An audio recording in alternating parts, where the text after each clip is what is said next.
Socialism, Karl Marx and the Art of Subversion. Socialism is falsely projected by its sponsors, followers, and supporters as a benign system aiming to raise the living standard of all citizens through equal access to resources, etc. In reality, it is a subversive system aiming to destroy the existing order and seize power as part of its agenda of world domination. In addition, socialism has often achieved the opposite of what it had promised, as exemplified by Stalinism in Soviet Russia, Maoism in China, etc., where after decades of state-imposed socialism, the ruling regimes went bankrupt and were forced to import food from capitalist countries like the USA in order to feed their starving populations. Finally, socialism has been responsible for some of the most serious crimes in history. Apart from systematic political and religious repression, it has resulted in the death of millions of innocent people. The most influential socialist ideologist, Karl Marx, was a German-born adventurer with an obsession for secret societies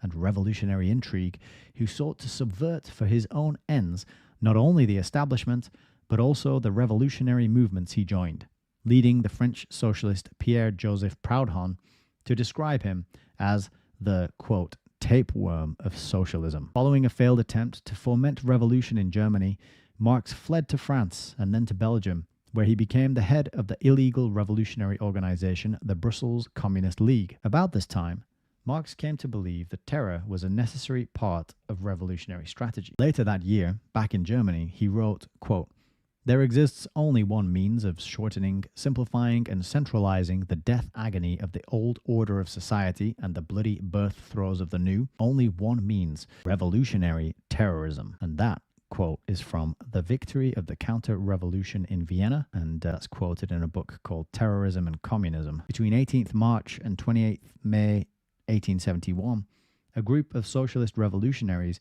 some of whom were followers of Marx and members of his International, seized the French capital and established an authoritarian regime which committed various atrocities, such as executing scores of hostages, including the Archbishop of Paris. This regime came to be known as the Paris Commune, and it became a model for Marxist revolutionary ideology. He later declared that the Commune will be forever celebrated as the glorious harbinger of a new society. Marx's views drew criticism even from his own organization, and he became known as the Red Terror Doctor. The Red Terror Doctor is quite a nickname though, isn't it?